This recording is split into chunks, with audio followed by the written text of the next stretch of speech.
उसे बता पाऊं कि डिवोर्स के 3 साल बाद भी मैं उससे कितना प्यार करता हूं।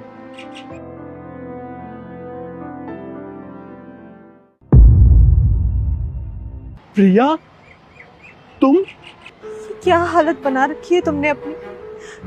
मुझे तो लगा था कि मुझसे अच्छी लड़की ढूंढ के उससे शादी करके उसके साथ तुम खुशी खुशी रह रहे होगे। अच्छा, जैसे तुम्हें तो पता ही नहीं है कि मैं तुमसे कितना प्यार करता हूँ। किसी और के साथ अपनी जिंदगी में जीना तो दूर, मैं उसके साथ जीने का सोच भी नहीं सकता। ये क्या कर लिया मैंने। दूसरों की बातों में आके अपना घर मैंने खुद ही खराब कर लिया। हमेशा मैं तुम्हें ताने देती रही, हमेशा तुम्हारा कंपैरिजन करती रही, कभी तुम पे भरोसा नहीं किया, कभी तुम्हें अपना नहीं समझा मैंने। प्लीज मुझे माफ कर दो। प्रिया, अब इन सब बातों का कोई फायदा नहीं है। जो होना था वो तो हो चुका है। अगर तुम चाहो तो सब सही हो सकता है। ये कैसी बातें कर रही हो तुम? पागल हो गई हो क्या? हमारा डिवोर्स 3 साल पहले हो चुका है।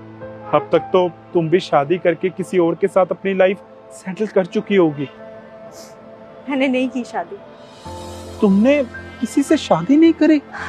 रिश्ते तो आज तक बहुत आए, पर एक दो लड़कों को मिलने के बाद ये बात मुझे अच्छे से समझ में आ गई कि जितना प्यार मुझसे तुम करते थे ना, उतना प्यार दुनिया में और कोई नहीं कर सकता। इनफैक्ट हर लड़के में मैं तुम्हें ही ढूंढती रहती थी, इसलिए आज तक किसी से शादी नहीं कर पाई। पर समय के साथ एक बात समझ में आई मुझे कि हम हर किसी में परफेक्शन ढूंढते रहते हैं, पर अगर खुद की तरफ देखें तो खुद हम कितने परफेक्ट हैं।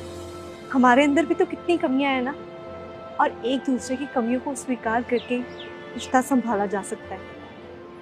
क्या तुम मेरे साथ फिर से शादी करोगे?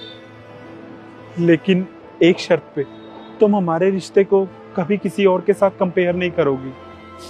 पक्का प्रॉमिस, कभी नहीं करूंगी। और हाँ, अब मैं किसी कैफे का ओनर नहीं रहा हूँ। यूं राह चलते बस सब्जियां बेचता हूँ। क्या तुम मेरे साथ इन हालातों में रह पाओगी? खुशी खुशी।